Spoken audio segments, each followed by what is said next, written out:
This month's newsletter is about self-care during the holidays, part 1, because let's be honest, November and December for a lot of us can be an interesting time of year.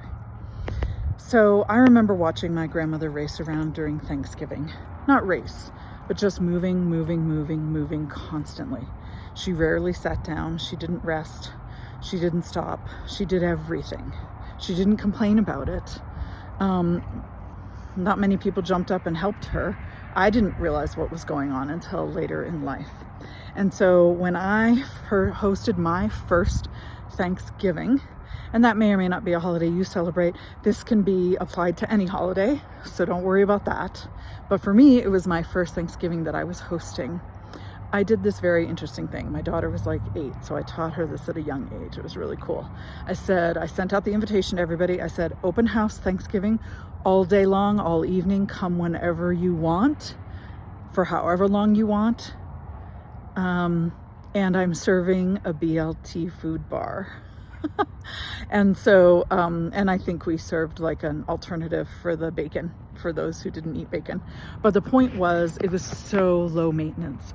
All I had to do was cook some bacon or bacon alternative every few hours. I had crisp lettuce out, tomato, the mayo, chipotle mayo, whatever kind of accoutrements, different kinds of bread, and people came and went and did what was right for them. I didn't have to. I did prepare, I did host, I did provide, but I didn't burn the candle at both ends, and it felt good to me.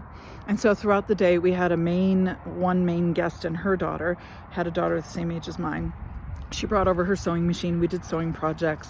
I had just been studying sand tray therapy at the time, so I had the sand trays out with all the figurines and things so people could come and do that at their will, as they wished. I keep spinning because my dog wraps around me. She's a blue heeler, and she thinks she needs to circle me. So I need to spin around to untangle myself from the leash.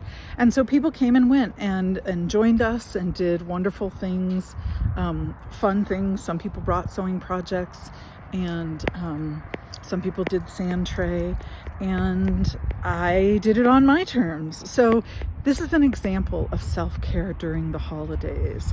And so I encourage you to check out the newsletter and or any other resource. If you don't like reading, I get it, I don't either. Find something on Audible or YouTube. Find resources that encourage you to balance self-care with providing for other people. It's wonderful to provide for your friends and family and loved ones, and even people you don't know. A lot of people love to volunteer this time of year. Just do it. When you take care of yourself first, you're actually giving and providing to others from a clean place. It's not exhaustion, it's not strings attached, it's not guilt. It's a clean place, it's clear giving.